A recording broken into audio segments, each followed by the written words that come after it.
Olá, pessoal, boa tarde a todas e todos. Começando uma entrevista aqui hoje sobre um tema muito importante que vai circular muito no noticiário essa semana, que é a venda de ativos da Petrobras e o julgamento no Supremo Tribunal Federal sobre esse tema, né? Na semana passada, o ministro Fachin concedeu uma liminar que proibia a Petrobras de vender seus ativos sem aprovação do Congresso Nacional. E hoje a gente está aqui ao vivo com o Paulo César Lima, que ele é engenheiro, trabalhou 16 anos na Petrobras, tem muita experiência nessa área, tanto na área legislativa, porque ele já foi consultor legislativo também em Brasília, como na área de engenharia mesmo, né? Então a gente vai falar bastante aí sobre tudo que está em volta dessa venda, desse projeto de venda, né, do governo federal, não só da Petrobras, mas também de outras estatais. E o Paulo Moreira Leite está aqui ao meu lado, vai entrevistar junto comigo. Tudo bem, Paulo? Tudo bem, boa tarde, Paulo César. E tudo bem, Paulo César? Obrigada pela entrevista, a princípio. Agradeço muito aí, viu, Gisele? Viu, Paulo Moreira Leite? É um prazer estar aqui com vocês, né?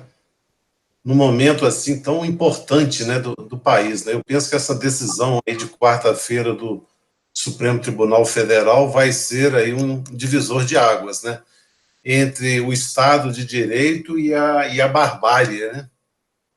Já começou com uma frase muito boa, né? Boa, que já dá muito boa. O seu posicionamento sobre isso. Então, eu queria que o senhor falasse primeiro sobre essa decisão do Fachin. A gente publicou um artigo seu na semana passada também, que ainda está lá na home do 247, que o senhor fala por que as liminares do Fachin e do Lewandowski, né, antes do Fachin, estão corretas. Então, eu queria que o senhor explicasse primeiro isso. Então, eu queria fazer aqui um breve histórico das privatizações do Brasil, né? E elas foram muitas, né? E a gente pode até considerar essas privatizações, analisar se elas atenderam ou não ao interesse público, né? Eu, pessoalmente, sou muito contrário a muitas delas. Mas vamos fazer o histórico aqui, começando lá no governo Collor, né? Quando foi promulgada a Lei 8.031 de 1990. Ali já foi consignada a necessidade de autorização legislativa e de licitação. Então, as licitações feitas no governo Collor, a gente pode discordar do ponto de vista econômico, mas elas tiveram base legal. Depois, no governo Itamar Franco, infelizmente, as privatizações também continuaram. E talvez tenha atingido o auge aí no governo do presidente Fernando Henrique Cardoso. E aí foram privatizadas estatais de todos os tipos possíveis e imagináveis, né? Prestadores de serviço público, exploradores de recursos minerais, subsidiárias, né? Então, no caso da Petrobras, só para dar exemplo, foram privatizadas a Petroflex, a Petromisa, a Petrofértil, né? Todas subsidiárias da Petrobras. Foi privatizada a Sominas, Usiminas, Companhia Siderúrgica Nacional. Foi privatizada a Vale, né? A Vale realmente, quando a gente lembra do processo, né, é de dar tristeza, né, porque o valor foi muito baixo. E essas privatizações continuaram e se estenderam até dezembro de 2018. 2018 foram as últimas privatizações que ocorreram, de subsidiárias, foram privatizadas todas as distribuidoras da Eletrobras. Então, nós temos um histórico, né, onde, a partir da Constituição de 1988, né, há uma necessidade de uma decisão política. A gente pode discutir aqui se essa decisão política é do Congresso Nacional ou se é do presidente da República, mas alguma decisão política, né, precisa haver. Né? A lei que rege hoje as privatizações é a Lei 9491, de 1997, que revogou a Lei 8.031, ainda do governo Collor. Essa lei está em vigor. Ela, de certa forma, foi recepcionada pela lei do presidente Temer, a Lei 13.334. E, no caso dessas subsidiárias, né, da Eletrobras, houve uma decisão do presidente Temer, por decreto, de que essas subsidiárias da Eletrobras fossem privatizadas. No caso das outras empresas, controladoras ou subsidiárias ou controladas, né, sempre foi também foi decidido por decreto, quando havia permissão legal, foram incluídas no PND. Então, a base de tudo é o PND, ainda vigente. Hoje eles chamam de PPI/PND, né? Mas as leis são complementares, tratam, uma recebeu a outra. Então, há, no mínimo, necessidade de um decreto do presidente da República. Agora, vamos analisar agora as empresas que não podem ser privatizadas. Por quê? Porque elas não podem ser incluídas no PND. Então, o artigo 3 lá da Lei 9491 é muito claro que não podem ser privatizadas, não podem ser incluídas no PND a Petrobras, a Caixa Econômica Federal e o Banco do Brasil. Isso está explicitamente lá no texto, no artigo 3º da Lei 9491. Também não podem ser privatizadas a Eletrobras e as subsidiárias de geração da Eletrobras, porque a Lei 10.848 exclui do PND a Eletrobras e as controladas. Então, não há vedação legal. Agora, vamos analisar ainda mais em detalhe a questão da Petrobras.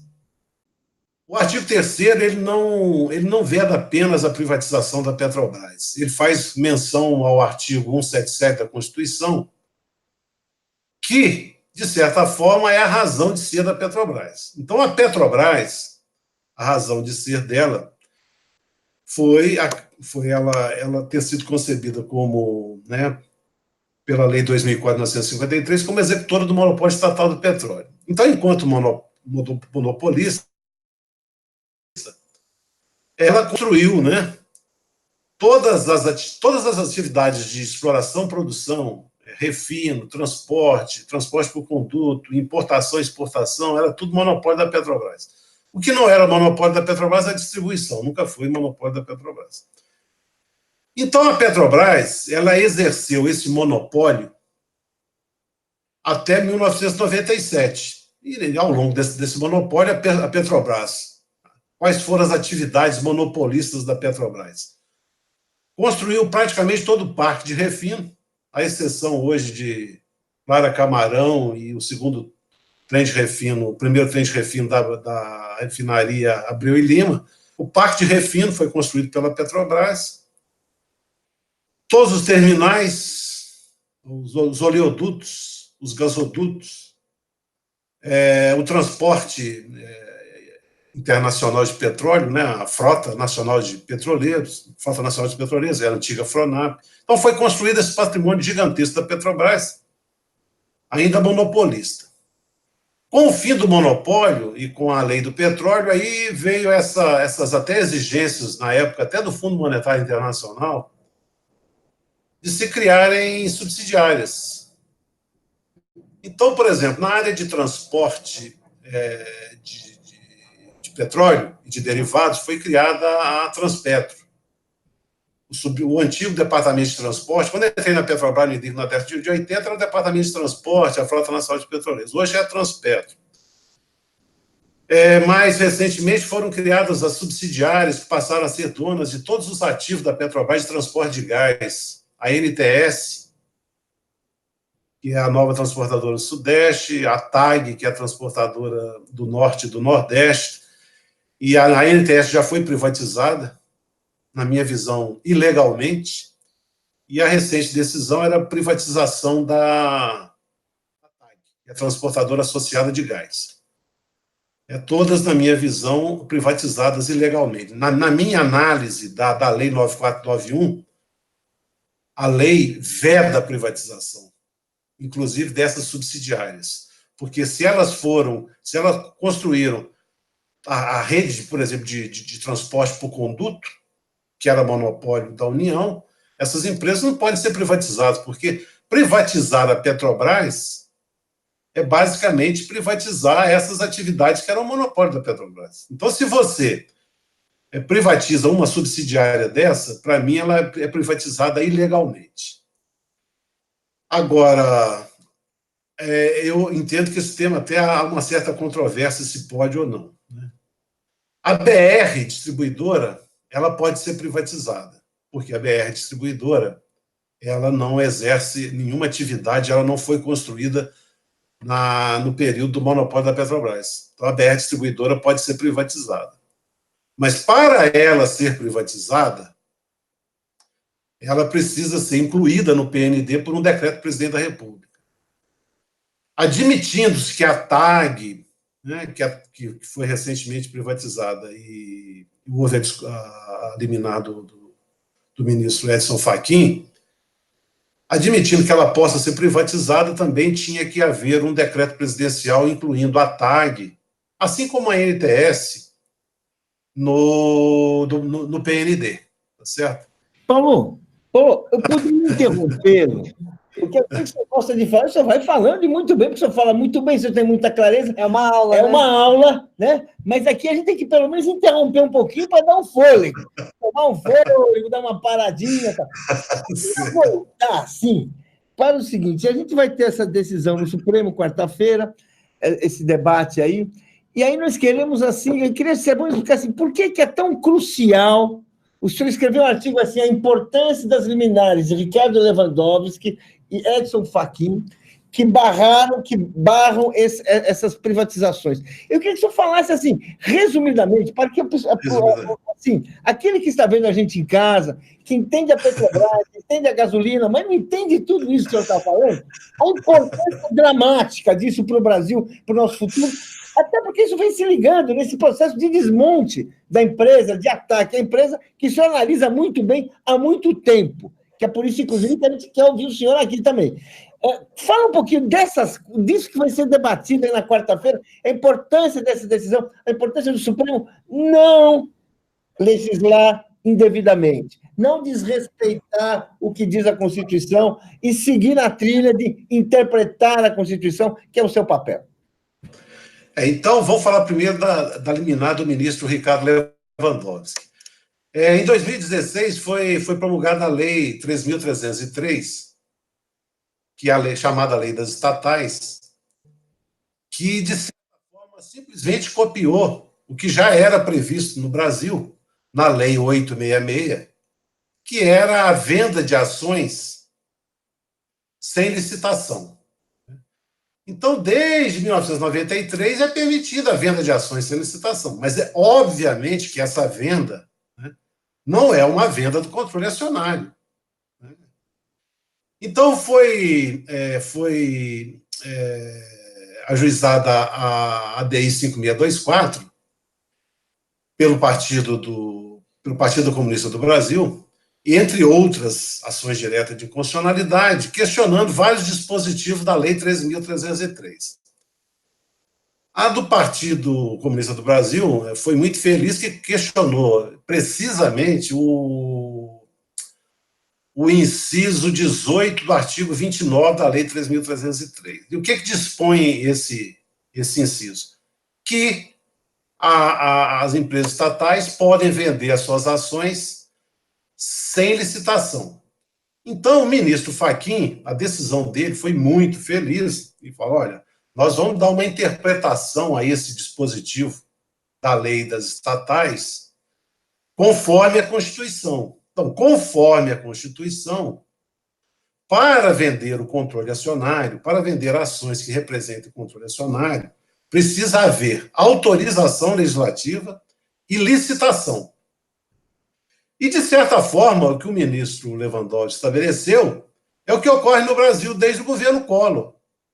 A única empresa, a única administração, a única gestão, né, que decide por ela própria criar uma subsidiária e vender e privatizar a subsidiária é a Petrobras. Nenhuma outra empresa, recentemente, e mesmo a Petrobras no passado, fez isso. Então, a decisão não foi política, foi uma decisão da administração da Petrobras de vender, por exemplo, a TAG por 8,6 bilhões de dólares, 33 bilhões aí de reais ou mais, sem licitação. Isso em termos... Para interromper, porque o senhor falou uma coisa muito importante que talvez tenha escapado. Assim, o senhor disse assim, criou-se uma subsidiária para que uma parte que originalmente não poderia ser privatizada fosse privatizada. É isso que aconteceu. Exatamente. Então, o que a Petrobras faz? Existe uma interpretação na Lei 9478 que ela pode criar subsidiária. Então, ela criou a subsidiária e transferiu os ativos para a TAG. Então, todos os gasodutos da região Nordeste e Norte passaram a ser propriedade da TAG. Aí fala assim, a Petrobras não pode ser privatizada, mas a TAG pode, então eu privatizo a TAG. E eu privatizo... A Petrobras para a TAG, vende a TAG e fica com a Petrobras só com a casca. Sem nada, né?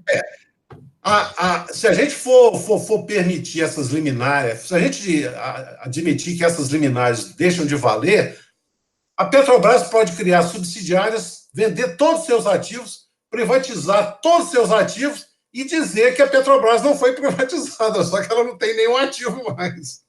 Então, vamos falar assim com toda a franqueza. Nós estamos diante de um governo que tem um projeto privatizante sem limites, que acha o Estado um erro, né? E especialmente quando o Estado está na economia, acha um erro. Portanto, a lógica levaria a procurar todas as brechas para fazer esse processo que o senhor está colocando, se não forem barrados, não é isso? Exatamente. Como a Lei 941 veda a privatização muito explicitamente da Petrobras, e eles querem privatizar o máximo de ativos possíveis, eles usam todos esses caminhos aí que nunca foram usados. Então, se a gente for comparar esse governo com o governo Collor, aqui o arbítrio é muito superior, porque no governo Collor você pode questionar, no governo Fernando Henrique você pode questionar no mérito. Eu, por exemplo, se eu tiver que emitir a minha opinião técnica sobre a privatização das refinarias e da distribuidora e da TAG, eu vou dizer que quem propõe uma privatização dessas, do ponto de vista agora não legal, do ponto de vista técnico, né, trata-se de um ignorante.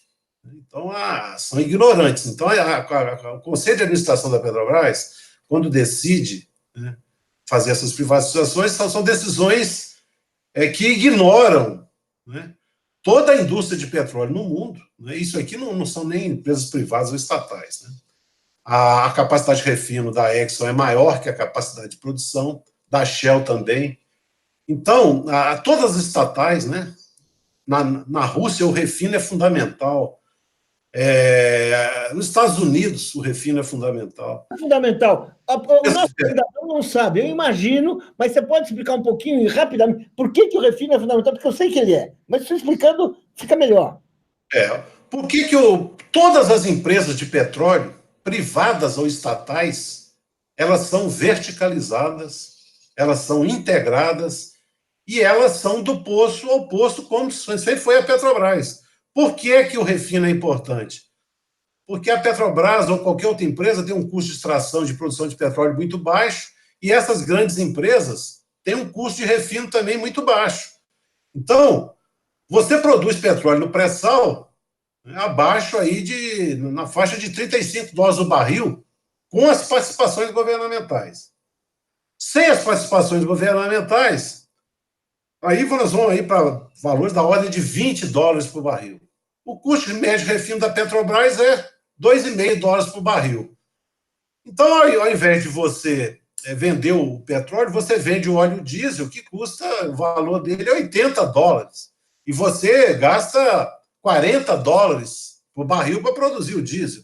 Então, a margem de lucro, quando você refina e vende o diesel, a gasolina, o QAV, é uma margem de lucro altíssima. E o refino é uma atividade industrial.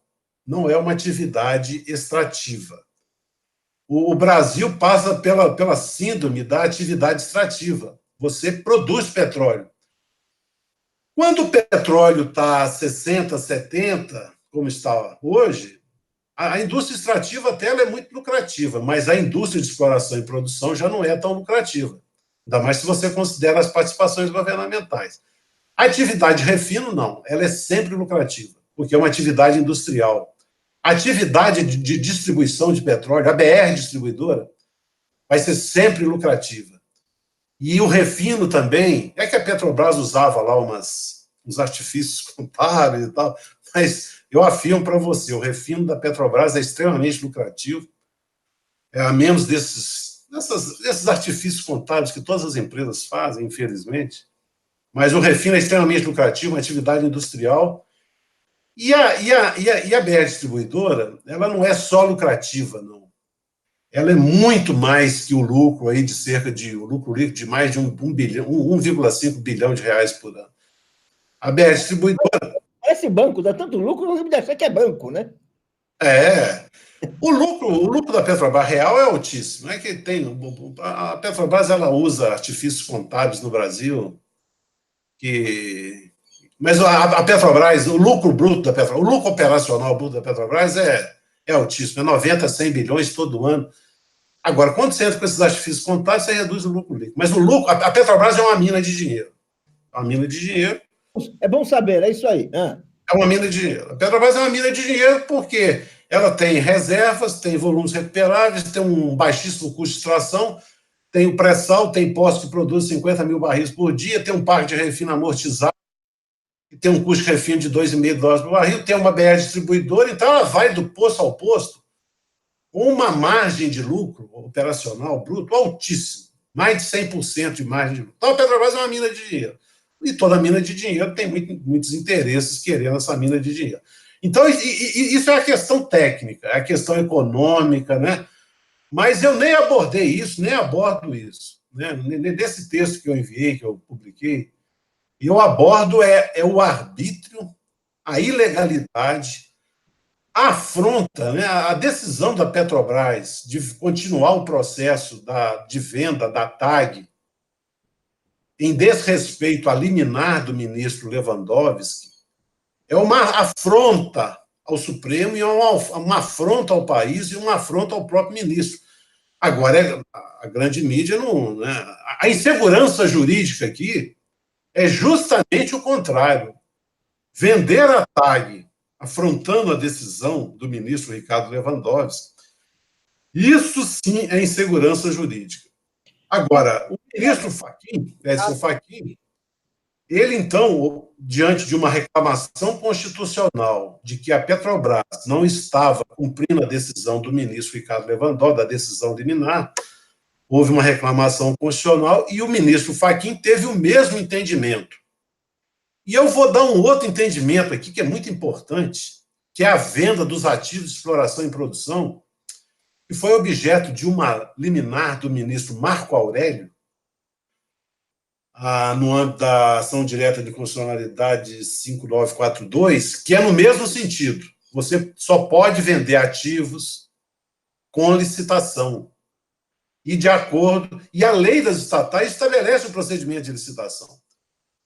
Então foi pouco divulgado, mas é muito importante divulgar aqui que, se caírem as liminares, vai cair também a liminar do ministro Marco Aurélio. E eu quero fazer um registro aqui, que é incompreensível como uma liminar tão bem fundamentada como a do ministro Marco Aurélio foi derrubada pelo ministro Dias Toffoli, que é o presidente do Supremo Tribunal Federal. Ele derrubou a liminar do ministro Marco Aurélio.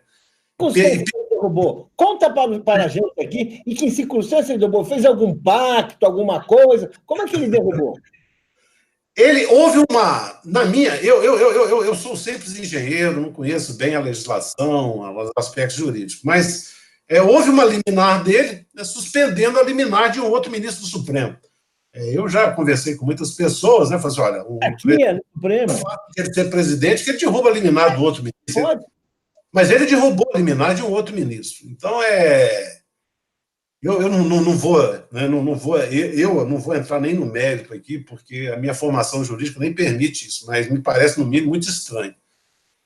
Mas o fato é que na quarta-feira nós temos duas liminares, nós temos 3 liminares e 2 ações diretas de inconstitucionalidade, que são importantíssimas. Então, quarta-feira, na minha visão, é o dia de ou são mantidas essas liminares até a decisão do Pleno, porque já são 3 ministros que, obviamente, né, decidiram as liminares com base na Constituição e nas leis. Esses ministros do Supremo, eles foram extremamente responsáveis, mas eu reconheço que, diante da barbárie, eles são questionados pela grande imprensa, pela mídia, de que eles é que estão causando insegurança jurídica, quando é justamente o contrário. Então, eu faço aqui até uma homenagem a esses 3 ministros do Supremo, iniciando aí pelo ministro Lewandowski, depois veio a liminar do ministro Marco Aurélio, e depois a liminar do ministro Edson Fachin, que, afrontando todo esse poder econômico, nessa mídia, né, Paulo Sérgio, estabelecendo o Estado de Direito do Brasil, né? E sobre quarta-feira, saíram informações, por exemplo, de que o presidente da Petrobras, né, o Castelo Branco, e o ministro de Minas e Energia acompanharam a sessão pessoalmente no plenário, no julgamento da liminar do Fachin, né? Na véspera do julgamento, o ministro Paulo Guedes também conversou pessoalmente com a Carmen Lúcia, o Luiz Roberto Barroso e a Rosa Weber. Essa informação saiu numa reportagem ontem no Poder 360, e essa matéria também diz que há uma tendência de que o plenário vai derrubar essa liminar do Fachin, ou seja, 2 liminares, como você está explicando, e até 3, se for considerado Marco Aurélio Mello, né? Você disse mais cedo que a decisão do Fachin foi uma decisão não política, né? Foi uma decisão técnica. Nesse caso agora, se o plenário derrubar a liminar do Fachin, você consideraria que essa decisão seria política, depois dessas reuniões, depois da presença dessas pessoas do governo dentro do Supremo? Eu não tenho a menor dúvida acerca da correção das decisões técnicas dos ministros, dos 3 ministros, Ricardo Lewandowski, Edson Fachin e Marco Aurélio. Eles estão corretíssimos, porque aqui nós estamos tratando de uma aberração jurídica legal. Aqui trata-se de a administração da Petrobras privatizar, por decisão da própria administração, uma empresa estatal, que é a TAG, e todas as outras, porque eles estão em processo de criação também de subsidiárias na área de refino para privatização. Houve também muito importante lembrar aqui que na semana passada também houve uma liminar no Rio de Janeiro, suspendendo a venda da ANSA, que é uma subsidiária integral da Petrobras, e suspendendo a venda também do ativo, que é a Unidade de Fertilizantes 3 também. Tudo isso sem licitação. Você permitir que haja uma decisão de privatização sem licitação de 8,6 bilhões de dólares, né? Sendo que a estimativa da própria Petrobras é que ela deve privatizar 32,2 bilhões de dólares sem licitação aí ao longo do novo plano de negócio de gestão da Petrobras. Nós estamos falando aqui do arbítrio, da barbárie. Então, o que esses ministros estão fazendo é interromper a barbárie. Se essas liminares forem derrubadas, na minha visão, não há nenhuma razão técnica para se derrubar essas liminares. E ressaltar também aqui que já houve uma decisão até de um colegiado, que foi o plenário do TRF5, se não me engano, que é o lá da região Nordeste, também estabelecendo, né, pelo plenário, que há necessidade de autorização legislativa e licitação. Então, os ministros aqui, eles não estão sozinhos, não. A Petrobras alega que ela retomou a venda da TAG e dos processos de refinaria e da ANSA por uma decisão do presidente do STJ. Mas ali também foi uma decisão única e exclusivamente de um presidente, uma decisão monocrática. Aqui nós temos três decisões, temos um colegiado no TRF 4 ou 5, acho que é TRF 5. O TRF 5, que é lá do Nordeste, a liminar também, lá no Rio de Janeiro, se não me engano, TRF 4, né? Então, as decisões são todas no sentido da legalidade das decisões desses ministros. Então, esses ministros, eles podem ter a consciência tranquila, na minha visão, de que eles aqui trata-se de manter o Estado de Direito no Brasil. Se essas vendas da Petrobras, sem licitação, sem autorização legislativa, nesses valores ocorrerem sem licitação, com base num decreto 9188, ou no decreto 9355, no 9355 trata dos direitos de exploração e produção, o 9188 trata da venda das privatizações sem licitação e da venda até de unidades operacionais. Se vocês lerem o decreto 9188, né, vocês vão ver o que é arbítrio. O processo é sigiloso, a gente não sabe quais as empresas que apresentaram proposta, qual foi o valor da proposta, qual foi a avaliação da empresa que está sendo privatizada. Então, por exemplo, a gente pode discordar muito da Vale, a venda da Vale, mas só para vocês terem uma ideia como é que foi a venda da Vale, eu discordo muito das avaliações que foram feitas, mas houve duas avaliações, os valores foram muito baixos, eu discordo radicalmente da avaliação econômica. Mas as duas empresas que foram contratadas para fazer a avaliação com base na Lei 9491, as empresas que fizeram a avaliação, por exigência em vigor da Lei 941, é que haja licitação pública para a contratação das empresas que vão fazer a avaliação. Depois disso, há um leilão público, onde a sociedade brasileira sabe que essas empresas estavam sendo privatizadas. Então, eu que já estou aí com 61 anos, eu me lembro muito bem toda a movimentação nossa, vamos dizer, eu sou extremamente técnico, eu não, mas todos têm a sua ideologia, né? Então eu realmente sou muito mais de esquerda. Então achei a venda da Vale economicamente crime de lesa pátria, um valor baixíssimo, mas houve avaliação, houve um processo, houve um ritual. As pessoas foram lá, na época até era a Bolsa de Valores do Rio de Janeiro, as pessoas foram para lá, se manifestaram contra aquela privatização. Agora, o que ocorre aqui é um processo sigiloso, a população brasileira, a sociedade brasileira, ninguém sabe que essas empresas estão sendo privatizadas, não é uma licitação pública, né? O ministro Marco Aurélio ele fala que chega a ser um processo licitatório.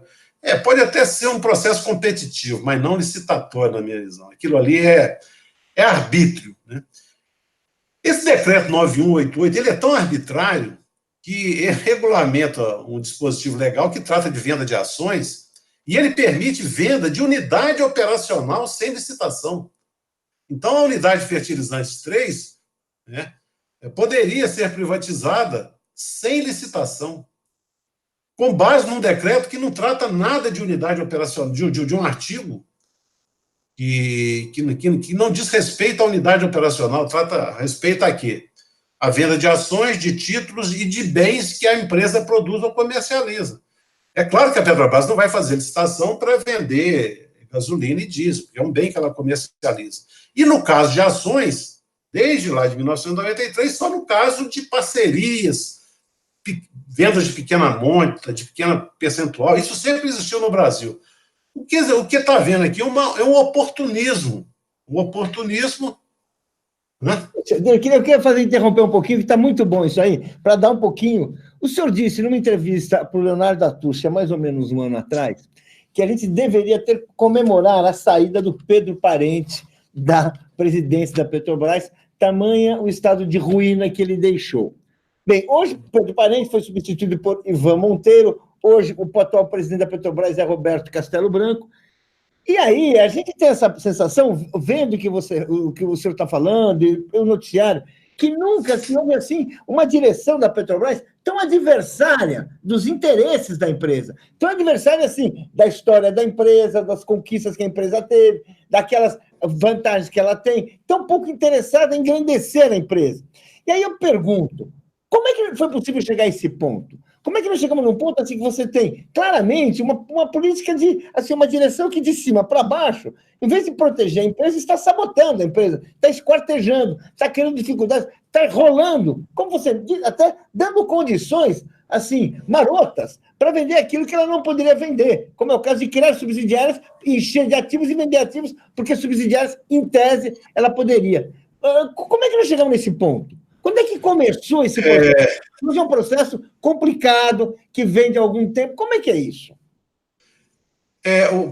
A minha visão sobre o país, né, e essas coisas acontecem no país, né, pela ausência de cidadania no país, pela ausência de educação, né, pela ausência de formação, pela ausência de um projeto educacional no Brasil. Se nós fôssemos cidadãos, né, a partir da educação, né, como cidadãos noruegueses, por exemplo, né, eu gosto muito daquele modelo lá da Noruega, e digo que o nosso modelo não é parecido com o da Noruega. Vendeu-se essa falsa informação aqui, mas não é muito diferente do modelo norueguês. Mas eu diria que, de certa forma, até na Argentina, houve uma certa reação, né, ao modelo, a esse tipo de modelo. Mas na Argentina também não foi possível, apesar de que o nível de cidadania, de participação política na Argentina seja muito maior que no Brasil. Essas pessoas, elas estão nesses cargos, né, o senhor Pedro Parente, e depois agora o senhor Castelo Branco, o Ivan Monteiro saiu, mas eu realmente comemorei a saída do Pedro Parente, porque aquilo ali tratava-se de uma... chega a ser ridículo, né, num país de terceiro mundo, né, que a gente vendesse petróleo mais caro, né, que nos Estados Unidos, com preço de paridade de importação, reajustando o preço diariamente. Isso não existe em todos os países. Há uma certas metodologias para se amortecer o preço dos combustíveis. E o método são os fundos, né? Então, os fundos são muito comuns no mundo inteiro. E outros países usam outros artifícios. A Rússia, por exemplo, ela tributa a exportação de óleo e de derivados.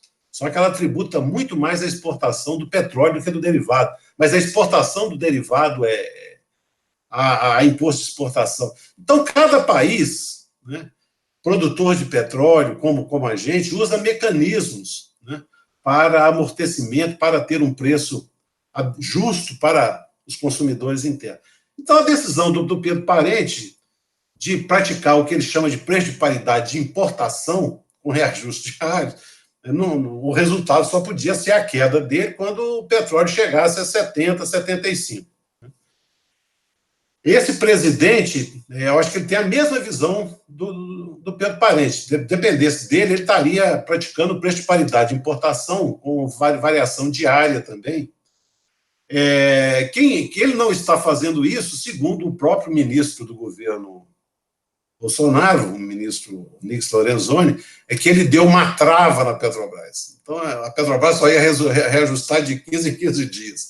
Acho que isso foi trava do governo. Depois ele questionou lá o aumento, mas agora é muito importante deixar claro para as pessoas, né, que essas decisões não são decisões de ultraliberais, né?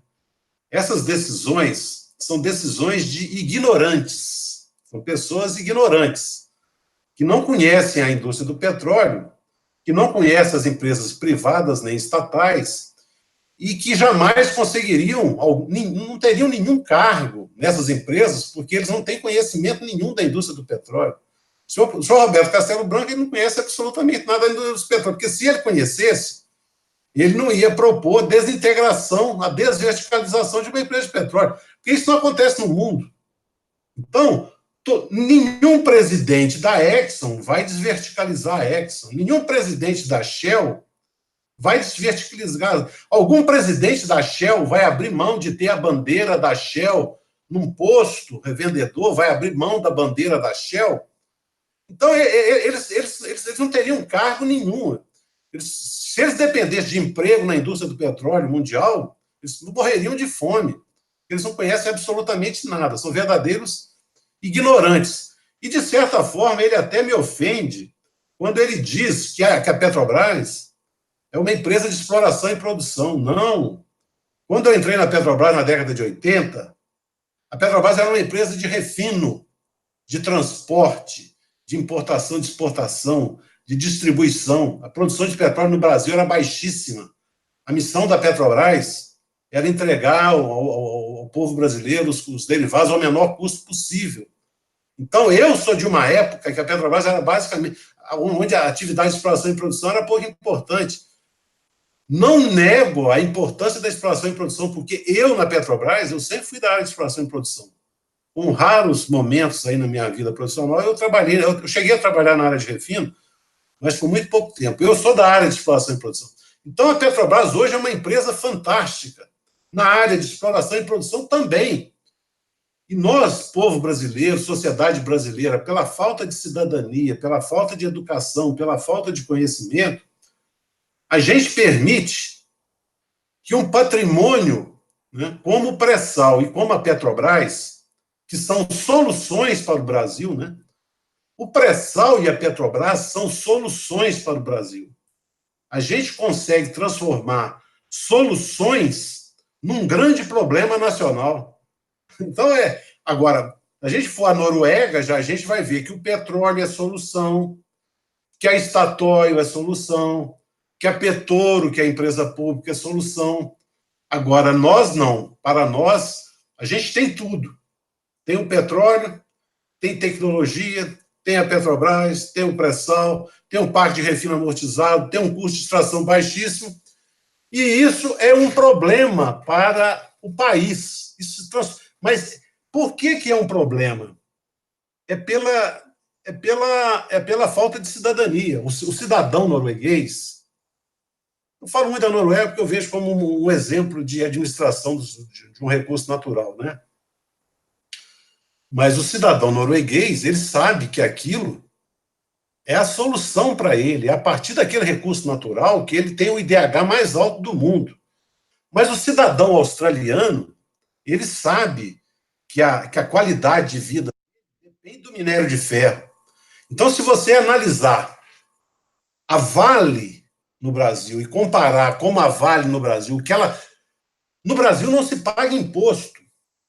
As grandes empresas, e aí inclua a Petrobras, as grandes empresas não pagam imposto. A Petrobras diz que paga imposto, por exemplo, ICMS, PIS, COFINS. Não é a Petrobras. Quem paga é o povo brasileiro quando vai lá abastecer o seu carro, é que paga ICMS, PIS, COFINS e CID. A Petrobras praticamente não paga imposto de renda, não há imposto de exportação. Então, no Brasil, qual é o grande problema do Brasil?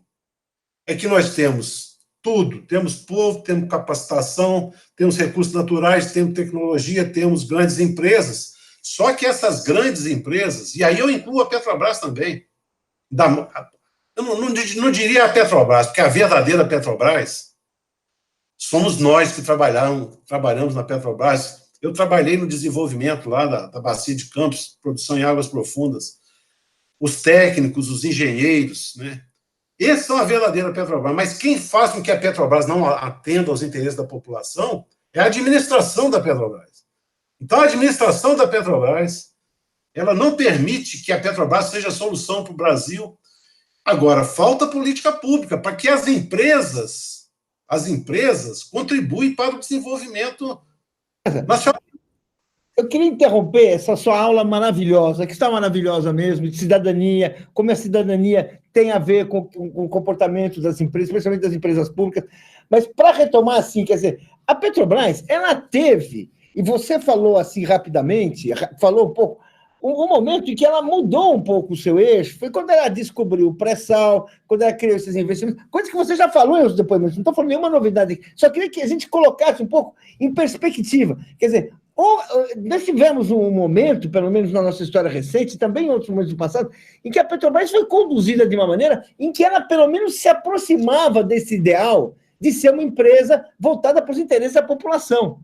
Que, segundo eu vi, você acha que, por exemplo, hoje em dia, a Bolívia, de Evo Morales, tem uma política de gás semelhante a isso, de estar ligada aos interesses da população, de defender o gás ali, você não mexe assim. Até o Brasil, quando foi brincar lá, né? Não sei como é que foi, não sei como é que você avalia aquele episódio, mas, enfim, eu queria que você falasse um pouco, como é que foi isso no período que nós tivemos dos governos que exploraram o pré-sal, que foi um maná que o Brasil descobriu, você já falou isso várias vezes, e hoje que nós estamos vendo essa tristeza. Nós temos uma das maiores reservas do mundo, que poderia nos salvar, abrir, colocar o país em outro patamar de desenvolvimento, e nós estamos indo aí para um abismo. Então, eu vivi, né? Eu trabalhei na Petrobras enquanto monopolista. E o que a gente sentia na Petrobras, enquanto monopolista, era um orgulho de ser Petrobras, um compromisso e uma liberdade de expressão na Petrobras.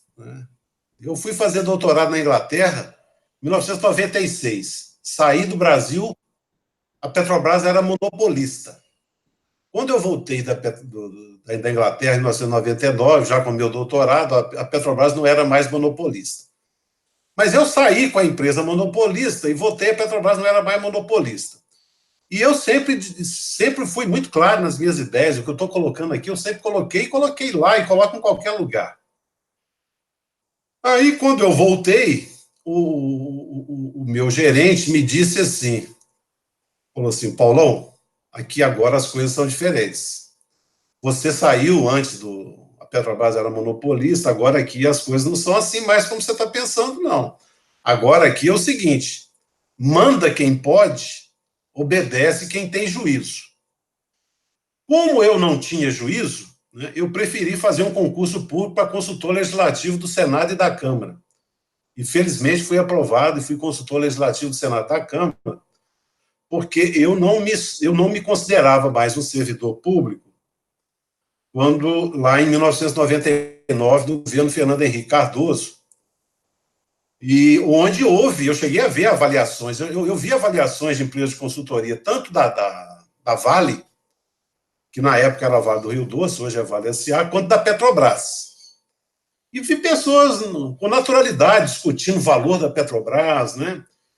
E como eu não podia mais dizer nada, né, eu falei, então eu vou tentar dizer enquanto servidor público. Pedi demissão da Petrobras.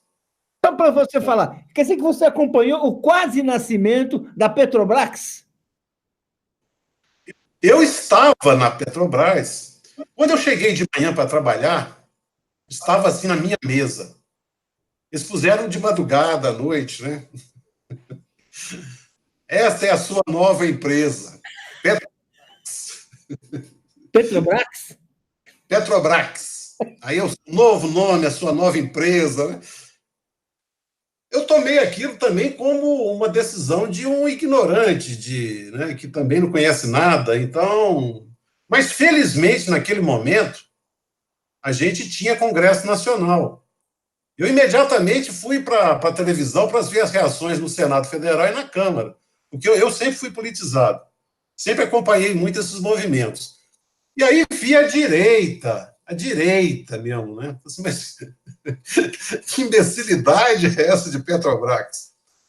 E a coisa foi revertida. Mas hoje o nosso Congresso Nacional, eu diria que precisaria também estar no outro patamar, né? Mas não vou falar nada do Congresso, porque eu sou servidor público aposentado do Congresso. Paulo, mas Paulo, eu estava na Petrobras.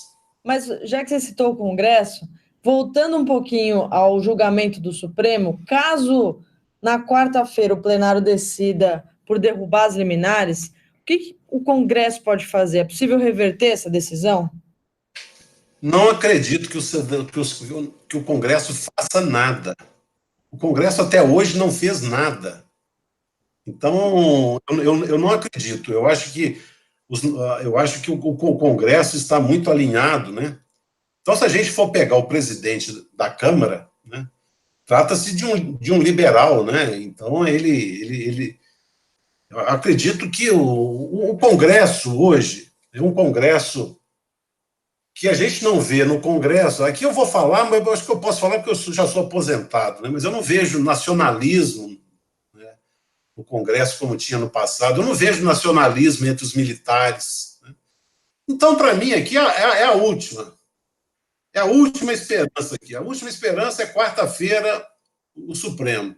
Se o Supremo derrubando essas liminares, eu não vejo mais nenhuma possibilidade de reverter o que eu penso que no governo Menem existia lá um ministro Cavalo, que era um ultraliberal, que destruiu a Argentina.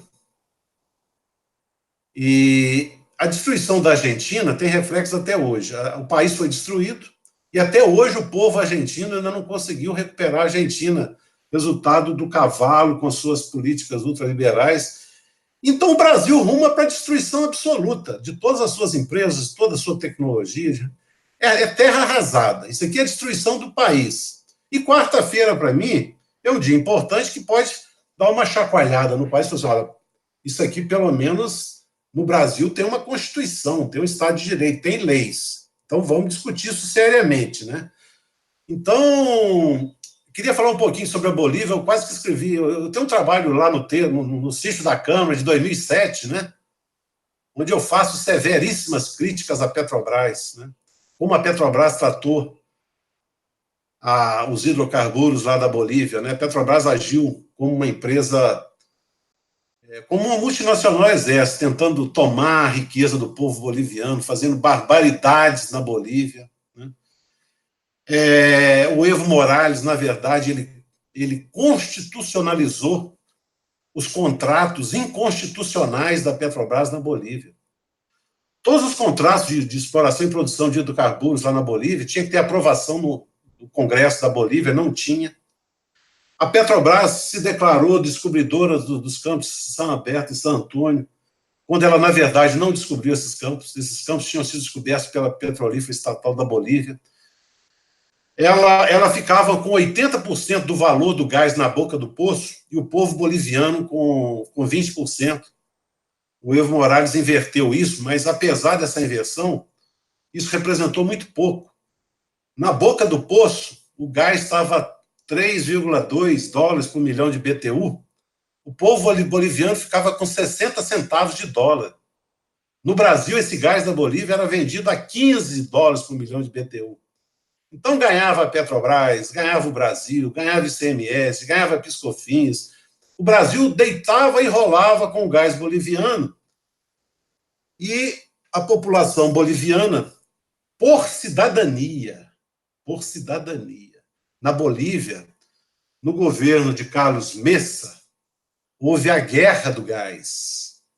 O povo foi às ruas e falou: o gás é nosso. Pessoas morreram na Bolívia.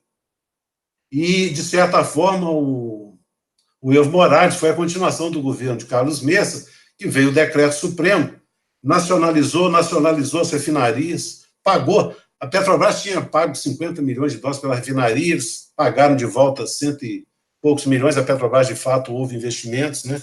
Mas aquilo é um exemplo de como a Petrobras não devia ter agido na Bolívia.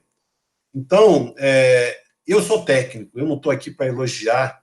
Agora, vou fazer aqui uma grande homenagem à Petrobras também, porque a Petrobras, se ela fez isso, né, a Petrobras tem uma equipe técnica que os alunos da Petrobras nos mestrados e doutorados do exterior são os melhores alunos. A Petrobras tem um corpo técnico que pode ser considerado, em muitas áreas, o melhor corpo técnico do mundo.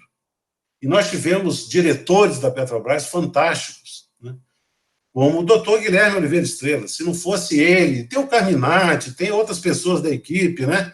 E se não fossem eles, se a Petrobras não fosse estatal e não tivessem pessoas como eles, o pré-sal, na minha opinião, sequer teria sido descoberto. Nenhuma empresa vai gastar 200, 300 milhões de dólares num poço com perspectivas de não achar um reservatório produtivo lá embaixo. Você pode até encontrar óleo, Eu sou engenheiro, eu trabalhei muito com reservatório. Eu não acreditava. Eu sempre soube do pré-sal. Meus amigos sempre souberam do pré-sal. O pré-sal, desde a década de 80, que o pré-sal, a gente sabe que tem muito óleo no pré-sal, que tem uma camada de sal, que selou, que teve rocha geradora. A grande surpresa não foi achar óleo no pré-sal. A grande surpresa foi achar um reservatório de altíssima permeabilidade e de alta porosidade, em 7.000 metros, 2.000 metros de água, de lâmina d'água, 3.000 metros de sedimento, 2.000 metros de camada de sal. Se achar um reservatório poroso e permeável, agora, isso é uma obra aí das leis, né? E gerar essa. Então, nenhuma empresa ia procurar aquele petróleo e ia gastar isso, porque a possibilidade de ter um reservatório daquele, e eu digo aqui, o pré-sal hoje tem os poços mais produtivos do mundo. Nem a Arábia Saudita tem poços com produtividade tão alta quanto o pré-sal. E os volumes recuperáveis são gigantescos. Então, isso tudo para a gente é uma solução.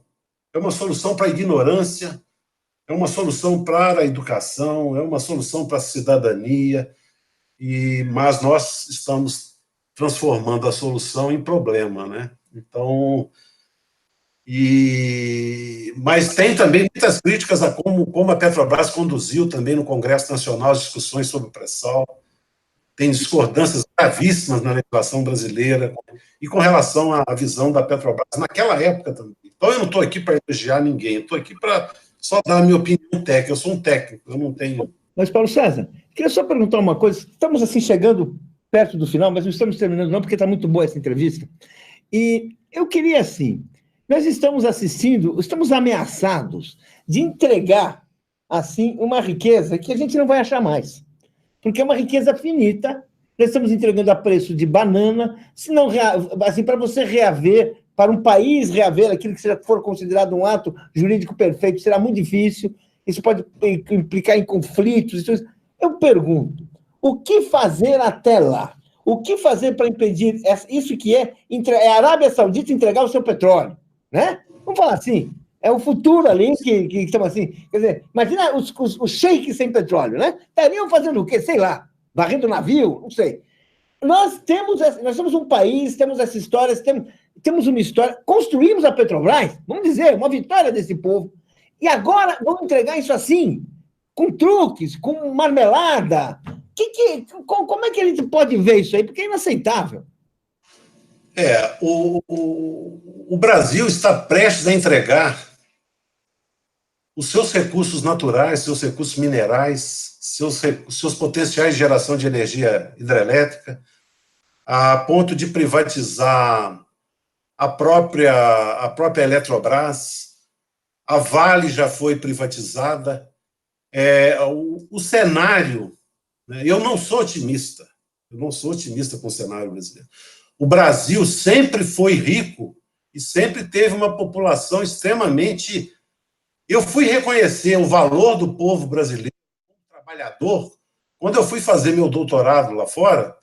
Aí eu descobri a grandeza do povo brasileiro. O que eu faria aqui em 3 meses, lá eu demorei 1 ano e meio, um aparato experimental. Então, o povo brasileiro, que acorda, que chega na Petrobras, no centro, onde eu trabalhava às 7 horas da manhã, e de uma inteligência, de uma capacidade enorme, mas está aí na miséria, desempregado, sem educação, sem cultura, sem nada. Eu penso que, infelizmente, eles vão continuar assim. Eu não tenho muita esperança no país. O país, ele vive de ciclos em ciclos. É ciclo do ouro, é ciclo da cana, é ciclo do petróleo. Nós vamos viver de ciclos em ciclos e não vejo perspectivas para a gente interromper esse processo, né? A menos em determinados pontos que são considerados, que eu considero pontos importantes na história. Então, por exemplo, quarta-feira é uma decisão que vai repercutir. Porque a decisão do ministro Ricardo Lewandowski, ele não trata apenas da Petrobras. Ela vai pegar todas as subsidiárias da Eletrobras, né? Ela vai pegar os Correios. Ela vai pegar tudo, né? Por quê? Porque vai ter que ter autorização legislativa e não pode ser feita sem licitação. Ela não vai ser suficiente. Se a gente mantiver essas liminares, elas não vão ser suficientes. porque a Petrobras também vai poder privatizar como o Collor, o governo vai poder privatizar como o Collor privatizou, como o Fernando Henrique privatizou. Fez licitação, fez leilão público, mas privatizou a Vale, a Petroflex. Então, a única solução, né, a única maneira de se realmente acreditar, né, no futuro do país e não ocorrer essa entrega, né, é com a conscientização da população. A população é o exercício da cidadania, né? Se a gente tiver uma postura como a da Bolívia, que fez a guerra do gás e não permitiu que a Petrobras e outras empresas continuassem operando no país como operavam, sem aquela ação popular, e uma ação popular também que deu origem depois ao MAS, né, Movimento ao Socialismo, com o Evo Morales, que restaurou a soberania da Bolívia, né? A Bolívia hoje é o país que mais cresce na América Latina e tem projetos fantásticos, né, de empresas estatais. Hoje existe uma empresa estatal fantástica na Bolívia, do lítio. Os militares bolivianos, a sociedade boliviana, né? A Bolívia está no outro patamar de cidadania hoje em relação ao Brasil. Então, se a gente tivesse um nível de cidadania, de conscientização política, de participação política que há na Bolívia, esse seria o caminho. Mas a gente vê que no Brasil, infelizmente, a gente ainda está no nível de consciência cidadã, de construção da cidadania mesmo, né? O que é cidadania? Cidadania é uma pessoa do povo, morena, né? Se você pegar a Bolívia, 70% da população tem origem indígena. Então, e o presidente é um indígena. Agora, no Brasil, é você falar para uma pessoa que é morena, que é a maioria da população brasileira, que entra numa escola de tempo integral e você fala assim para ela: você é dona do pré-sal, você é dona do petróleo, você é dona dos potenciais de geração de energia elétrica. E a hora que essa criança, esse jovem, for formado sabendo que ele é o dono e que ele é o ator, aí nós vamos ter outro país, né? A gente pode ter outro país, mas a gente precisa chegar nessa situação, né? Tem muitos comentários aqui deixando claro como é urgente essa entrevista, né, que acabou de acontecer, mostrando um espanto de quantas informações importantes a gente acabou de tornar públicas aqui. Tem até um comentário da Sil aqui que ela falou assim: 247, como que você trouxe isso à tona agora, né? A gravidade dessa situação agora. Ou seja, tem muita gente que, claro, sabe o problema de se privatizar a Petrobras ou de algumas subsidiárias, mas não a tamanha gravidade disso, e acho que a nossa conversa trouxe bastante essa gravidade aqui, alertou, né? O Paulo Silveira, por exemplo, diz que você precisa ir em todos os canais, né? O problema é que você vai em todos os canais da internet, né? Porque a mídia jamais vai te chamar, a mídia hegemônica. Maria José, ela fala: essa situação deveria ser amplamente divulgada, é um crime de lesa pátria. A Adriana Bonito diz aqui: eu estou aqui toda assustada com as informações a respeito da Petrobras. A coisa é pior do que pensei, o truque das letras pequenas, né? O povo não liga nem para as letras grandes. O J. Roberto também fala que se o capital quer refinarias, que construa as suas próprias, né? Não pega a que já está pronta, que é da riqueza do povo. E tinha um superchat no início da entrevista aqui da Larissa Ribeiro, que ela fala: eu moro no interior do Rio Grande do Norte e estão colocando tudo à venda, e também os terceirizados para trabalhar. Meu marido trabalha na estatal, a coisa está feia, sem contar que tem muito desempregado. Lula livre já. Obrigada, Larissa, pelo superchat. Paulo, então, o quê? Paulão, né? Como estão te chamando aqui nos comentários também, o pessoal que já te conhece. Eu queria te colocar uma última pergunta que a gente precisa encerrar e te pedir uma resposta mais resumida sobre essa coisa do capital, né? Você falou sobre cidadania, sobre aula política, sobre ter a consciência por parte da população, mas existe uma elite financeira que tem todo o interesse de se apropriar do que é do Estado e do que já foi construído e desenvolvido, mas passar agora para o capital privado, que é o caso dessa privatização sem licitação, né? O que acontece numa privatização sem licitação? Você direciona para um monopólio privado, não é esse o risco? Porque se falam que querem tirar o monopólio da Petrobras, que é estatal, mas fazem uma venda com possível autorização do Supremo Tribunal Federal e sem qualquer votação no Congresso, sem licitação, isso transforma um monopólio estatal, que é do povo brasileiro, para um monopólio privado, correto? Então, quais as consequências? Vamos pensar nas consequências, né? Vamos pegar o caso específico da liminar do ministro Fachin, que impede a privatização aí da TAG sem licitação. Vamos imaginar que num processo aberto, democrático, com licitação, diminua o interesse e até se exponha, né, mais publicamente a situação e isso não ocorra, né? Esse é o cenário ideal, por exemplo, para a redução das tarifas de transporte de gás natural. A empresa francesa e o grupo canadense que compraram a TAG, né, até a suspensão, se eles pagam 8,6 bilhões de dólares pela TAG, eles vão recuperar todo esse valor pago na tarifa de transporte do gás natural. Ou seja, acabou qualquer possibilidade de redução da tarifa de transporte do gás natural no Brasil. Essa tarifa, na minha visão, devia ser regulada pela ANP. A ANP ia estabelecer uma tarifa de regulação e um preço muito baixo. Por quê? Para a Petrobras, esses gasodutos já estão amortizados praticamente. Talvez o Gazênio, uma interligação, não tenha sido amortizada, mas está praticamente amortizada também. As refinarias estão amortizadas. Então, no país como o nosso, a gente precisava ter regulação. Regulação para que o diesel fosse barato, para que o gás natural fosse barato. Por quê? A Petrobras tem os custos baixíssimos. Mas a Petrobras não pode ser uma mina de dinheiro.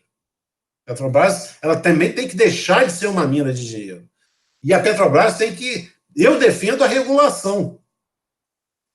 Então, quando você privatiza uma refinaria, estão falando em privatizar refinarias, a Petrobras tem uma arrecadação de 15 bilhões, todos esses 15 bilhões vão ser cobrados do consumidor de óleo diesel e gasolina, ela vai ter que recuperar os 15 bilhões que elas investiram na compra das refinarias. Isso é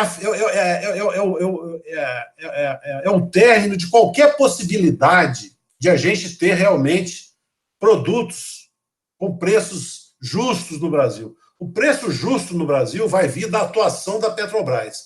Agora, a Petrobras, ela não pode ser, ela tem que ser tratada. Se a Petrobras tem 98% do refino no Brasil, a Petrobras os preços têm que ser regulados. Então, eu defendo a regulação dos preços no Brasil. Eu não defendo que a Petrobras possa fazer a política dela livremente.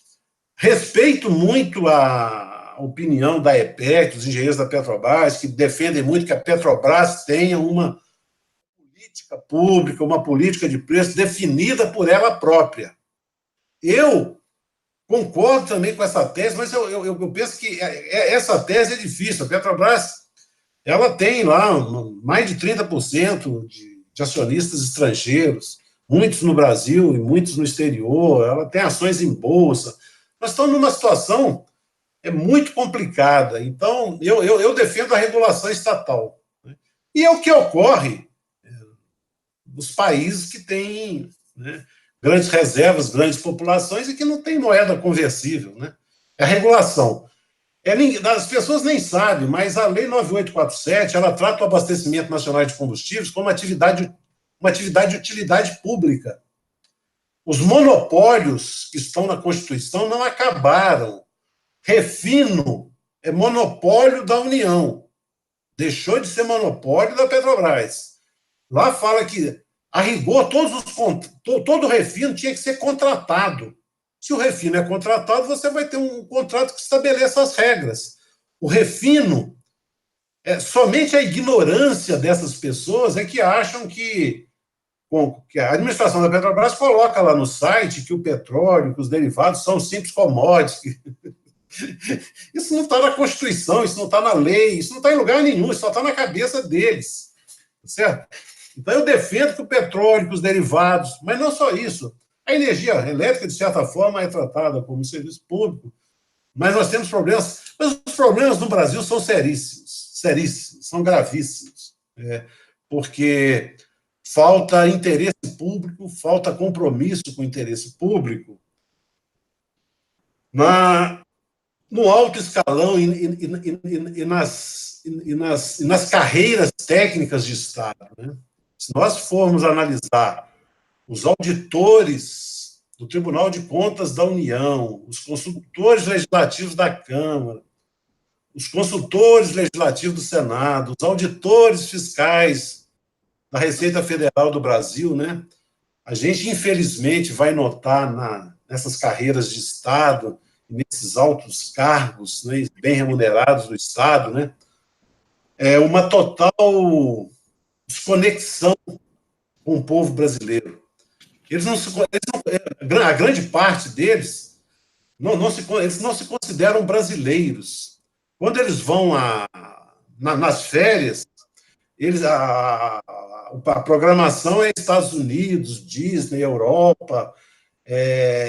A identificação dele é com o branco europeu e com os brancos europeus que migraram para os Estados Unidos. Não tem nenhuma identificação com o povo brasileiro. Então, no país onde os órgãos públicos tinham que defender o interesse do povo brasileiro, e esse interesse não é defendido. Se a gente analisar os acórdãos do TCU,